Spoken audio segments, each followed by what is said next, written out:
Buenas noches, buenas tardes, buenos días compañeros del volante. Soy Andrés López, aunque en la carretera me conocen como el Tigre. Llevo 16 años recorriendo estas rutas mexicanas, y déjenme decirles que he visto de todo. Pero lo que me pasó en la carretera federal 45, entre Fresnillo y Zacatecas, esa madrugada de octubre del año pasado, todavía me da escalofríos cada vez que paso por ahí. Mi Volvo y yo veníamos regresando de una entrega en Guadalajara. El Conquistador lo bauticé, un FH16 del 2012, rojo con franjas blancas que me ha acompañado en mis mejores y peores momentos. Esa noche traía una carga de maquinaria pesada rumbo a Monterrey, y como siempre, iba manejando solo en la madrugada, cuando menos tráfico hay y el diésel rinde mejor. Eran como las 3 de la mañana cuando, en medio de la nada, veo una silueta parada al costado del asfalto. Una mujer joven, vestida de vaquera, con 2 bolsas grandes a sus pies. Algo extraño había en esa imagen, algo que me hizo frenar mi Volvo sin pensarlo 2 veces. Lo que esa muchacha me contó esa noche cambió mi manera de ver la familia, el dinero y lo que realmente vale en esta vida. Y ustedes que me escuchan, ¿han tenido que elegir alguna vez entre quedarse donde no los quieren o irse con la dignidad por delante? Si esta historia los mueve por dentro, déjenme su respuesta en los comentarios, suscríbanse al canal y apriétenle al dedito de me gusta. Porque lo que viene, los va a tocar en el alma. El aire frío de octubre pegaba duro esa madrugada en la Federal 45. Mi Volvo ronroneaba constante, sus luces alumbrando el asfalto vacío que se extendía como una serpiente negra hacia el horizonte. Había salido de Guadalajara a las 11 de la noche, después de descargar unas piezas de maquinaria industrial en una empresa del sur de la ciudad. La siguiente entrega era en Monterrey, y tenía que llegar antes del mediodía. El olor a diésel se mezclaba con el aroma a tierra seca que entraba por la ventanilla entreabierta.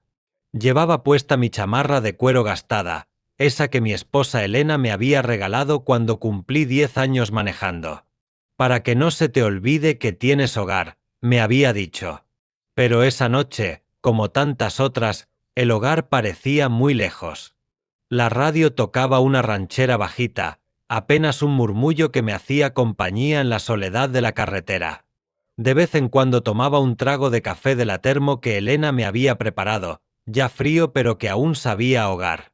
Mis manos, curtidas por años de agarrar el volante, conocían cada vibración de mi Volvo, cada sonido de su motor. De repente, a lo lejos, las luces largas alumbraron algo que no debería estar ahí. Una figura humana, inmóvil al costado derecho del asfalto. Primero pensé que era mi imaginación, el cansancio jugándome una mala pasada. Pero conforme me acercaba, la imagen se hizo más clara. Una mujer joven, de pie, con lo que parecían 2 bultos grandes a sus pies. Mi corazón empezó a latir más fuerte. En 16 años de carretera había visto gente abandonada, accidentada, perdida, pero algo en esa escena me inquietó de manera diferente. La mujer no hacía señas desesperadas pidiendo auxilio, no corría hacia mi camión. Simplemente estaba ahí, como esperando. Reduje la velocidad y encendí las luces intermitentes. El aire de freno silbó cuando detuve completamente mi Volvo a unos metros de donde estaba ella. Bajé la ventanilla y la observé mejor. Tendría unos 25 años, cabello negro recogido en una trenza, vestía jeans, botas vaqueras y una camisa a cuadros. Su rostro mostraba una mezcla de cansancio y determinación que no sabía cómo interpretar. Lo que más me llamó la atención fueron las 2 bolsas de lona gruesa que tenía a sus pies. Parecían pesadas, como si estuvieran llenas de algo valioso. Y sus ojos tenían esa mirada de quien ha tomado una decisión difícil y no hay vuelta atrás. Pero lo que realmente me estremeció fue cuando la vio acercarse lentamente a mi camión, y pude notar que tenía las mejillas húmedas. Había estado llorando, pero ya no. Ahora había en ella una frialdad que helaba más que el viento nocturno de octubre. Me bajé de mi Volvo con cuidado, las botas resonando contra el asfalto frío. El motor seguía encendido, las luces alumbrando la escena como si fuera una película. La muchacha me miró directamente a los ojos, sin miedo, sin súplica, solo con una firmeza que me recordó a mi propia hija cuando toma una decisión importante. Se acercó hasta quedar a unos pasos de mí y me habló con una voz clara, sin temblores. «Señor, ¿me puede llevar hasta San Luis Potosí? Le pago lo que me pida». No era la típica súplica de alguien varado. Era una negociación directa y honesta. Le pregunté qué hacía sola en carretera a esas horas, con esas bolsas que claramente pesaban bastante. Sus ojos se endurecieron un poco antes de responder. «Me llamo Ana Delgado. Vengo de la hacienda San Patricio, cerca de Fresnillo. Mi papá murió hace 3 meses y, digamos que mi familia no quiere que yo esté ahí». Y muchachos, cuando mencionó la hacienda San Patricio, se me erizó la piel. Todo camionero que pasa por Zacatecas conoce esa hacienda. Es una de las más prósperas de toda la región norte, famosa por su ganado de exportación y sus cultivos de chile y frijol. El papá de esa muchacha, don Rigoberto Delgado, había sido una leyenda en el negocio ganadero. Un hombre que había levantado un imperio desde la nada. Ana siguió contándome. Mi papá me dejó todo en su testamento, pero mis hermanos, mis tíos, mi propia madre, todos están en mi contra. Dicen que una mujer no puede manejar la hacienda, que voy a arruinar el negocio que tomó 30 años construir. Su voz se quebró ligeramente al decir esto, pero se recompuso rápido. Me quedé callado, procesando lo que me estaba diciendo. Esta no era una muchacha cualquiera pidiendo aventón. Esta era la heredera de una fortuna que había decidido huir de su propia familia. Y esas bolsas. Como si me leyera el pensamiento, señaló hacia las bolsas y me dijo: «Son mis ahorros. Todo lo que pude juntar en efectivo antes de irme. No quiero nada más de ellos, pero tampoco me voy a ir con las manos vacías después de trabajar en esa hacienda desde los 15 años». La miré a los ojos y vi algo que me dolió en el alma, el mismo dolor que yo había sentido cuando mis propios hermanos me dieron la espalda hace años, cuando decidí ser camionero en lugar de quedarme en el negocio familiar de carpintería. La diferencia es que yo solo perdí un taller pequeño, ella estaba perdiendo un imperio. Oye, si esta historia ya te está tocando el corazón, dale al dedito arriba para que sepa que vamos en la misma frecuencia. Porque lo que viene después, todavía me da escalofríos recordarlo. Sin pensarlo 2 veces, le dije que subiera al camión. Algo en mi interior me gritaba que no podía dejar a esa muchacha sola en la carretera, no después de escuchar su historia. La ayudé a subir las bolsas a la cabina, y pesaban como si tuvieran piedras adentro. Cuando las acomodamos detrás de los asientos, una de ellas se entreabrió ligeramente y pude ver fajos de billetes prolijamente ordenados. Ana se subió al lado del copiloto y se acomodó en silencio. Arrancamos rumbo al norte, el ronroneo del motor de mi Volvo mezclándose con el sonido del viento que entraba por las rendijas. Durante los primeros kilómetros, ninguno de los dos dijimos nada. Yo no sabía qué preguntar, y ella parecía perdida en sus pensamientos, mirando las luces de la carretera que se alejaban hacia atrás. Fue hasta que pasamos el límite entre Zacatecas y San Luis Potosí que ella rompió el silencio. ¿Sabe qué es lo que más me duele, señor? Me miró esperando mi nombre. Andrés, me dicen el Tigre, le respondí. ¿Sabe qué es lo que más me duele, Andrés? Que yo amaba esa hacienda más que cualquiera de ellos. Desde niña me levantaba a las 5 de la mañana para ayudar a ordeñar. Sabía el nombre de cada vaca, de cada becerro. Mi papá me enseñó todo sobre los cultivos, sobre el ganado, sobre los números del negocio. Su voz se fue quebrando mientras seguía hablando. Cuando él se enfermó, yo fui quien se quedó a cuidarlo día y noche. Mis hermanos solo aparecían cuando había que firmar cheques o cuando llegaban compradores importantes. Pero ahora que está muerto, resulta que yo no sé nada, que soy una amenaza para el patrimonio familiar. La escuchaba hablar y sentía una mezcla de admiración y tristeza. Esta muchacha no era una niña mimada que huía de casa. Era una mujer que había trabajado duro toda su vida y ahora pagaba el precio de haber nacido con el género equivocado según su familia. De repente, me pidió que parara en la siguiente gasolinera. Necesitaba hacer una llamada. Cuando llegamos a la Pemex de Villa de Reyes, ya eran las 4:30 de la mañana. Se bajó del camión con su teléfono celular y caminó hacia una zona más apartada. Desde la distancia la vi hablar, gesticular, luego quedarse muy quieta escuchando. Cuando regresó al camión, tenía los ojos rojos otra vez, pero su expresión era diferente. Más dura, más resuelta. Se subió sin decir palabra y me pidió que siguiéramos camino. Fue hasta que llevábamos un rato andando que me confesó lo que había pasado en esa llamada. Y compañeros, cuando me contó lo que le habían dicho su propia madre y sus hermanos por teléfono esa madrugada, entendí por qué había tomado esas bolsas y había decidido irse para siempre. Le hablé a mi mamá, me dijo Ana con la voz quebrada, para decirle que me iba pero que no se preocupara, que iba a estar bien. ¿Sabe lo que me respondió? Se limpió una lágrima que le rodaba por la mejilla antes de continuar.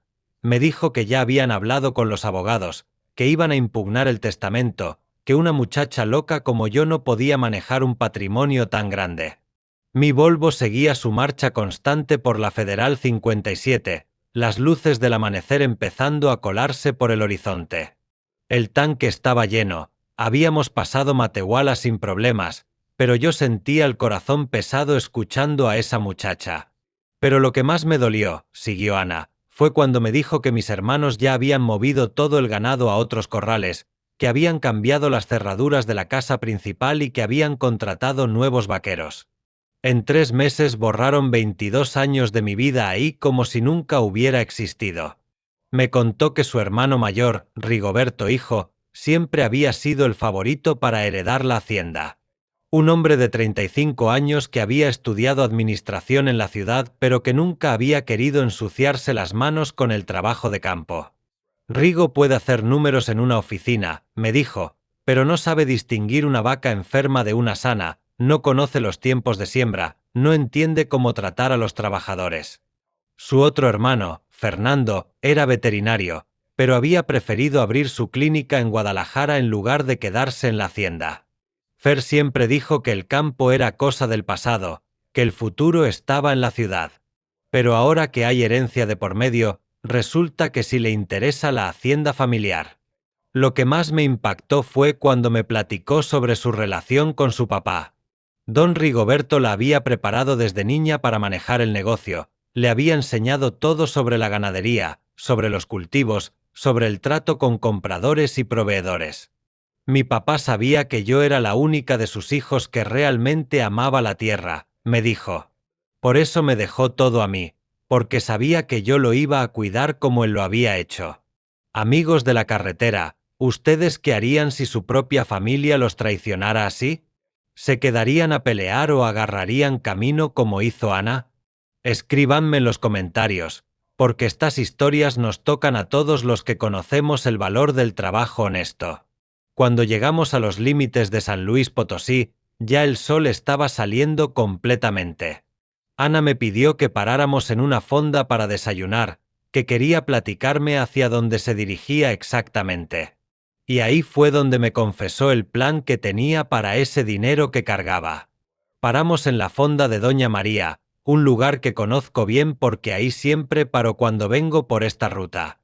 Doña María es una señora de unos 65 años que lleva más de 20 años sirviendo los mejores huevos rancheros de toda la Federal 57. Su fonda está siempre llena de camioneros, y ella nos conoce a casi todos por nuestros nombres de carretera. Cuando entramos, Doña María me saludó como el Waze. «Tigre, ¿cómo andas, hijo?» Luego miró a Ana con curiosidad, pero con la discreción de alguien que ha visto mucha vida pasar por su negocio. Nos acomodó en una mesa cerca de la ventana y nos sirvió café recién hecho sin que se lo pidiéramos. Ana se veía diferente con la luz del día. Más joven, pero también más cansada. Tenía ojeras profundas y las manos le temblaban ligeramente cuando levantaba la taza de café. Mientras esperábamos el desayuno, me empezó a contar su plan. Andrés, me dijo, voy a comprar un terreno en Tamaulipas. Tengo un contacto que me va a vender 50 hectáreas cerca de Ciudad Victoria, buena tierra para ganado.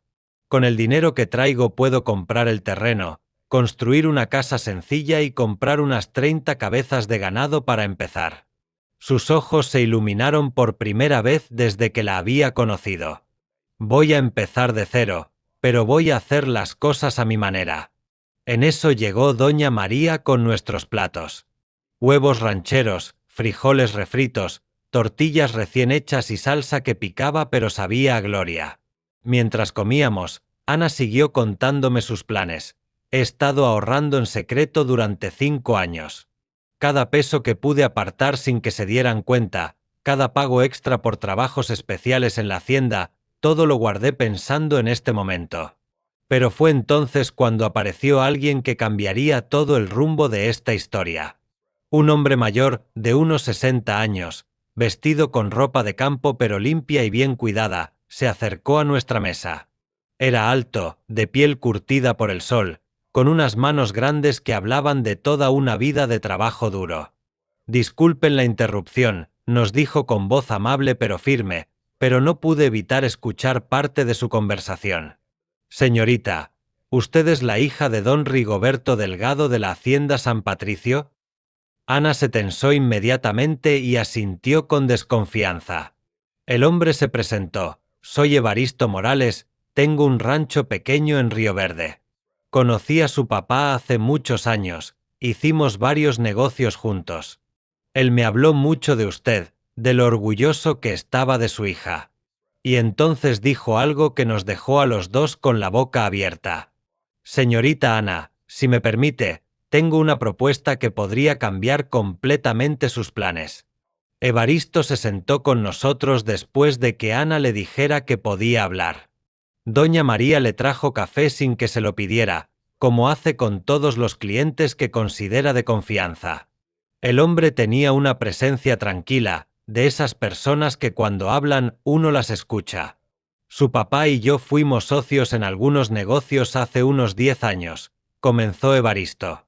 Él me ayudó cuando yo estaba a punto de perder mi rancho por una mala racha, me prestó dinero sin intereses y me enseñó técnicas de manejo de ganado que salvaron mi negocio. Don Rigoberto era un hombre de honor, y me habló mucho de usted en nuestras últimas conversaciones. Ana lo escuchaba con atención, pero yo podía ver la desconfianza en sus ojos. Había sido traicionada por su propia familia, y ahora cualquier extraño le parecía sospechoso. ¿Qué clase de propuesta? Le preguntó directamente. Evaristo sonrió y sacó una tarjeta de su cartera. Mire, señorita, yo tengo 60 años y mis hijos no tienen interés en el rancho. Uno es doctor en Monterrey, el otro es ingeniero en la Ciudad de México. Mi rancho son 200 hectáreas de buena tierra, con agua propia, corrales establecidos, casa principal y casa para trabajadores. Lo que le propongo es una sociedad. ¿Qué tipo de sociedad? Pregunté yo, porque algo me decía que este hombre era genuino, pero Ana necesitaba protección después de todo lo que había pasado. Usted aporta capital para mejorar la infraestructura y comprar más ganado, le dijo a Ana. Yo aporto la tierra, la experiencia de manejo y los contactos comerciales que he desarrollado en 30 años. Trabajamos juntos por 5 años, y al final de ese periodo, usted tiene la opción de comprar mi parte del rancho a un precio justo, o seguimos como socios indefinidamente. Ana se quedó callada, procesando la propuesta. Yo podía ver que la idea le interesaba, pero también que tenía miedo de confiar otra vez. ¿Por qué me haría esa oferta a mí? Ni siquiera me conoce, le preguntó. La respuesta de Evaristo me llegó al corazón, porque su papá me contó que usted sabía más de ganado que sus hermanos juntos, que trabajaba desde antes del amanecer hasta después del anochecer y que amaba la tierra como él la amaba. Y porque don Rigoberto me salvó mi negocio cuando nadie más quiso ayudarme. Esta es mi manera de pagarle esa deuda. Ana le pidió tiempo para pensar, pero Evaristo tenía otra sorpresa guardada. Antes de que decida, dijo Evaristo, me gustaría que conociera el rancho. Está a solo 1 hora de aquí, en Río Verde. Si gusta, podemos ir ahorita para que vea con sus propios ojos lo que le estoy ofreciendo. Ana me miró buscando mi opinión. Yo le dije que no tenía prisa, que mi entrega en Monterrey podía esperar unas horas. Algo me decía que esta muchacha necesitaba ver esa opción antes de tomar cualquier decisión. Pagamos el desayuno y seguimos a Evaristo en su camioneta pick-up blanca, rumbo a su rancho. El camino hacia Río Verde nos llevó por paisajes que me recordaron por qué amo tanto esta profesión. Cerros verdes, cultivos de maíz que se mecían con el viento, pequeños pueblos donde la gente saluda con la mano cuando pasa un camión.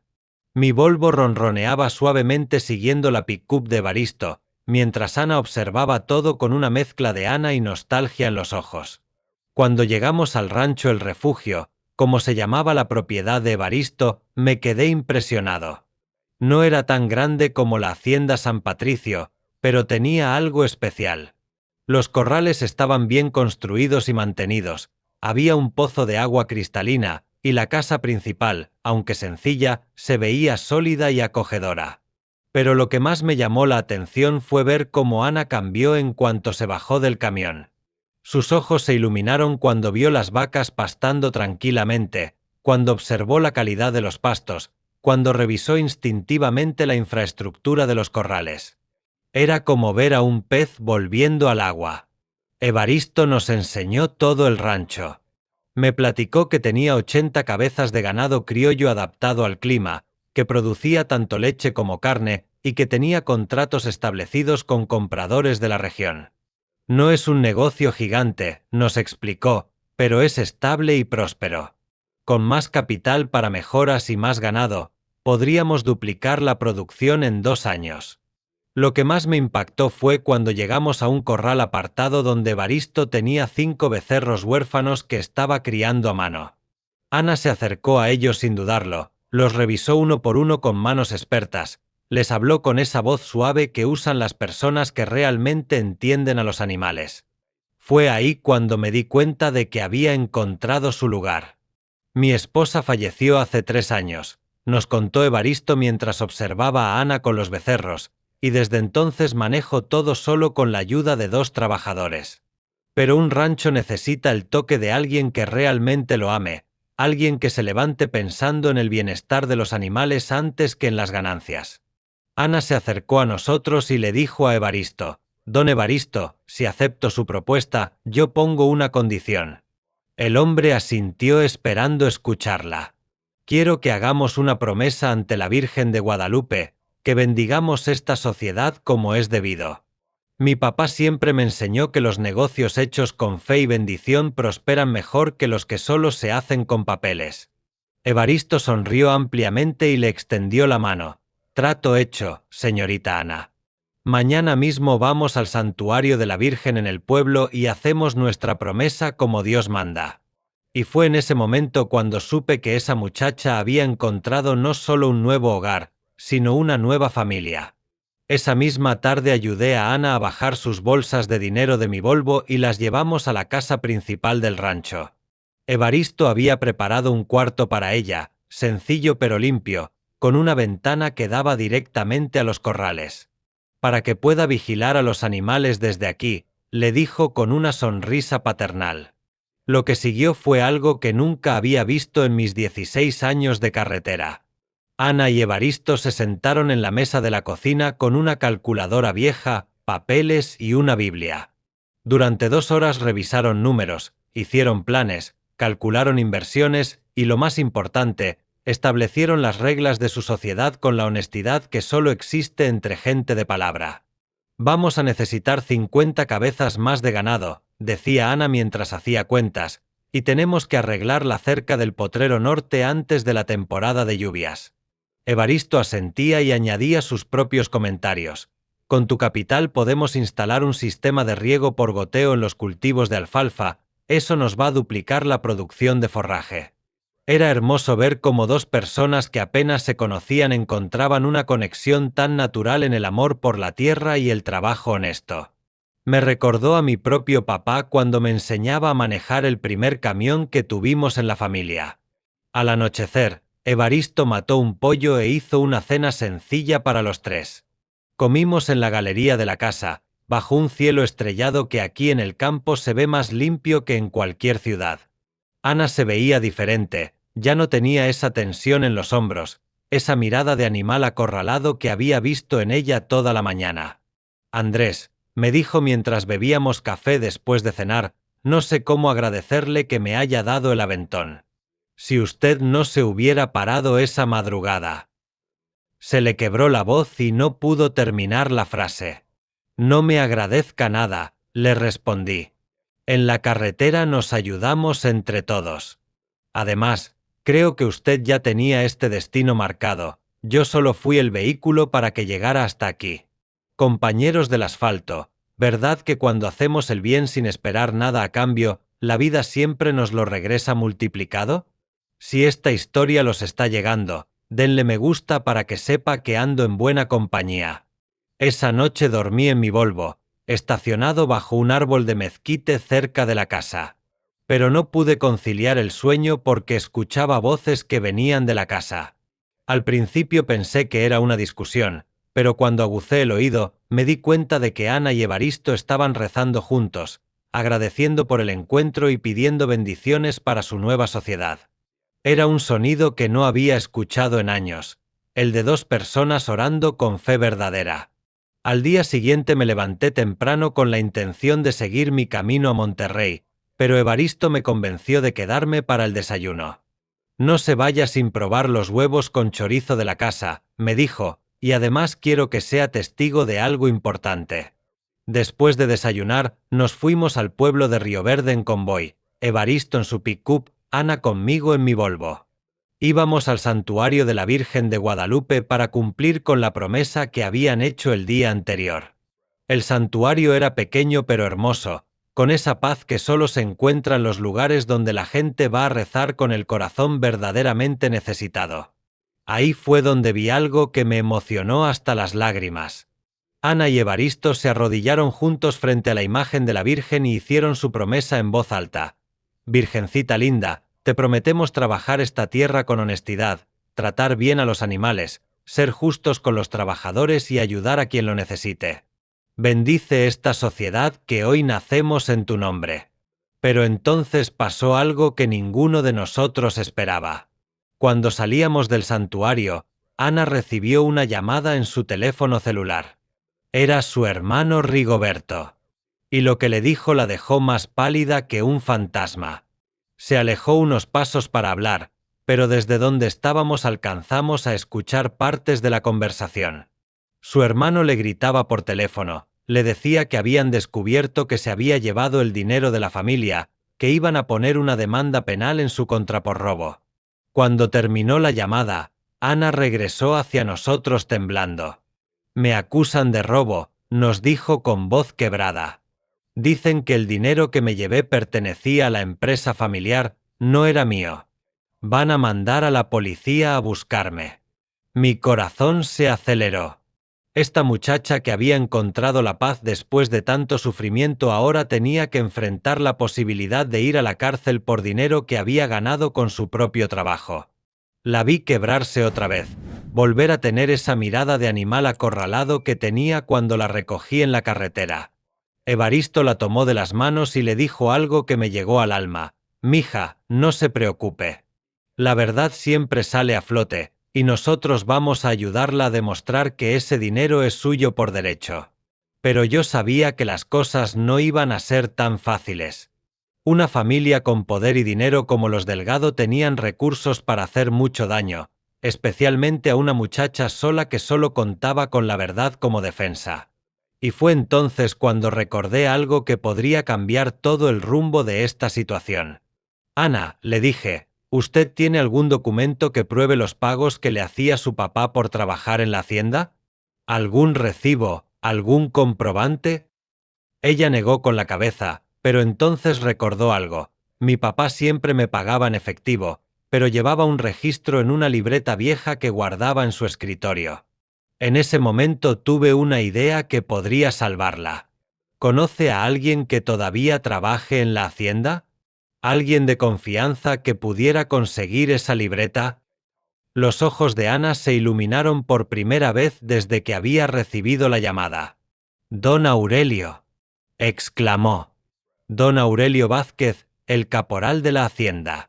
Lleva 25 años trabajando ahí, conoce todos los secretos del rancho y mi papá le tenía mucha confianza. Él sabe mejor que nadie que yo trabajaba día y noche en esa hacienda. Inmediatamente le marcamos a don Aurelio. Cuando contestó y escuchó la voz de Ana, se emocionó mucho. «Niña Ana, ¿dónde está? Toda la ranchería la anda buscando. Estamos preocupados porque desapareció de la noche a la mañana». Ana le explicó la situación, y don Aurelio se puso furioso cuando se enteró de las acusaciones de sus hermanos. Esos desgraciados no conocían la diferencia entre una vaca y un toro, pero ahora quieren aparecer como los dueños de todo, le dijo. Su papá me platicó muchas veces que usted era la única que se merecía heredar la hacienda. Pero lo más importante vino después. Don Aurelio le confirmó que le había visto esa libreta donde don Rigoberto anotaba todos los pagos especiales que le hacía a Ana por trabajos extra: cuidar vacas enfermas, supervisar las cosechas, manejar las ventas cuando él no podía. Y no solo eso, añadió, también tengo todas las cartas que su papá le escribió antes de morir, donde le explicaba por qué le iba a dejar todo a usted. Paisanos de la carretera, ¿no les da coraje cuando la familia trata de chingar a quien más se lo merece? Si ustedes han vivido injusticias así, escríbanme aquí abajo, porque estas historias nos enseñan que la verdad siempre encuentra la manera de salir a la luz. Don Aurelio nos dijo que podía conseguir tanto la libreta como las cartas, pero que necesitaba hacerlo con cuidado porque los hermanos de Ana habían cambiado todas las cerraduras y habían puesto vigilancia extra en la casa principal. «Deme 2 días», nos pidió, «y me las arreglo para sacar esos documentos sin que se den cuenta. Conozco esa casa mejor que ellos, y sé dónde está escondida la caja fuerte personal de don Rigoberto». Y fue entonces cuando don Aurelio nos dio la noticia que cambiaría todo. «Niña Ana, hay algo más que tiene que saber. Su papá me contó un secreto antes de morir, algo que sus hermanos no saben y que podría acabar con todas sus mentiras de una vez por todas». Ana se aferró al teléfono como si fuera un salvavidas. «¿Qué secreto, don Aurelio? Por favor, dígame todo lo que sepa». La voz del viejo caporal sonaba cargada de emoción cuando nos contó la verdad que don Rigoberto le había confiado en sus últimos días. Su papá tenía una cuenta bancaria secreta, nos reveló, una cuenta que abrió hace 15 años solo con su nombre, donde depositaba el dinero de las ventas especiales de ganado y de algunos terrenos que vendió sin que sus hijos supieran. En esa cuenta hay más de 2 millones de pesos, y todo está a nombre de usted, niña Ana. La muchacha se quedó muda, y yo sentí como si me hubieran dado un golpe en el estómago. Don Aurelio continuó. Don Rigoberto me dijo que había hecho esa cuenta porque sabía que sus hijos mayores solo esperaban su muerte para agarrar todo, pero que usted se había ganado cada peso trabajando desde niña. Me dio una carta sellada con todos los datos de la cuenta, con instrucciones de entregársela solo a usted cuando fuera necesario. 2 días después, tal como había prometido, don Aurelio llegó al rancho El Refugio manejando su vieja camioneta Ford. Traía una bolsa de lona con todos los documentos, la libreta de pagos, las cartas de don Rigoberto explicando sus razones para dejar la herencia a Ana, y lo más importante, la carta sellada con la información de la cuenta bancaria secreta. Cuando Ana abrió esa carta y vio los números de la cuenta y el saldo disponible, se puso a llorar como una niña. Pero no eran lágrimas de tristeza, eran lágrimas de justicia, de saber que su papá la había protegido incluso después de muerto. Su papá era un hombre sabio, le dijo don Aurelio mientras le daba un abrazo paternal. Sabía que sus otros hijos iban a intentar quitarle todo, pero también sabía que usted merecía ser protegida. Esa misma tarde fuimos al banco en San Luis Potosí a verificar la cuenta. Era verdad. 2,5 millones de pesos a nombre de Ana Delgado, con una nota del banco indicando que los fondos estaban protegidos como herencia personal intransferible. Con esos documentos en la mano, Ana le habló a su hermano Rigoberto. Ya no era la muchacha asustada que había recogido en la carretera. Ahora era una mujer segura de sí misma, con todas las pruebas legales de su lado. Hermano, le dijo por teléfono con una voz firme que no había escuchado antes, tengo todos los documentos que comprueban que mi dinero es legal, más la cuenta secreta que papá abrió para mí. Si siguen con la demanda, yo voy a contratar al mejor abogado de México y vamos a ver quién sale ganando cuando se sepa públicamente cómo trataron a su hermana. La llamada terminó con Rigoberto balbuceando disculpas y prometiendo retirar todas las acusaciones. Esa noche celebramos con una cena especial que preparó Evaristo, mole con pollo, arroz, frijoles y tortillas hechas a mano. Han pasado 8 meses desde aquella madrugada cuando recogí a Ana en la Federal 45. Cada vez que paso por Río Verde me detengo en el rancho El Refugio, que ahora se ve completamente transformado. Ana y Evaristo han construido corrales nuevos, instalaron el sistema de riego, compraron 60 cabezas más de ganado y contrataron 3 trabajadores de tiempo completo. La última vez que estuve ahí, Ana me recibió con una sonrisa que iluminaba todo el rancho. Ya no era la muchacha asustada que había encontrado en la carretera, ahora era una empresaria próspera que manejaba su negocio con la sabiduría que su papá le había enseñado y la experiencia que Evaristo compartía con ella. Andrés, me dijo mientras tomábamos café en la galería, ¿sabe qué es lo más bonito de todo esto? Que ahora los trabajadores que despidieron mis hermanos de la Hacienda San Patricio vienen a buscar trabajo aquí. Don Aurelio se vino con nosotros como caporal general, y ya tenemos lista de espera de gente que quiere trabajar en el refugio. Me contó que la Hacienda San Patricio había empezado a tener problemas serios. Sus hermanos no sabían manejar el negocio, habían perdido varios contratos importantes y el ganado se estaba enfermando por falta de cuidados adecuados. La codicia los está destruyendo desde adentro, me dijo, pero yo ya no siento rencor. Estoy agradecida porque su traición me llevó a encontrar mi verdadero hogar. Evaristo, que ya la trataba como a la hija que nunca tuvo, había empezado a enseñarle todos los contactos comerciales que había desarrollado en 30 años. En 2 años más, me confió, esta muchacha va a ser una de las ganaderas más respetadas de todo San Luis Potosí. Tiene el conocimiento, tiene el capital y lo más importante, tiene el corazón para este trabajo.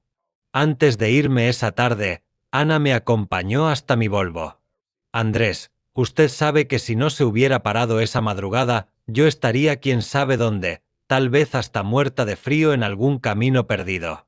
Le dije que no me agradeciera, que cualquier camionero habría hecho lo mismo. No, me respondió, no cualquiera. Usted me escuchó cuando más lo necesitaba, me llevó hacia mi destino y se quedó hasta asegurarse de que yo estaría bien. Eso solo lo hace alguien con el corazón verdaderamente bueno. Mientras manejaba de regreso a la carretera, pensé en cómo a veces nosotros los camioneros somos más que transportistas de carga. A veces somos ángeles que Dios pone en el camino de alguien que necesita llegar a su destino verdadero. Porque quien se detiene en la carretera cuando ve a alguien que necesita ayuda, nunca anda solo en esta vida. Y ustedes, hermanos del volante, ¿han sido alguna vez el ángel que alguien necesitaba en su momento más difícil? Cuéntenme sus historias aquí en los comentarios, suscríbanse para más relatos de Ana y recuerden, en la carretera de la vida, siempre hay alguien que necesita un aventón hacia su nuevo destino.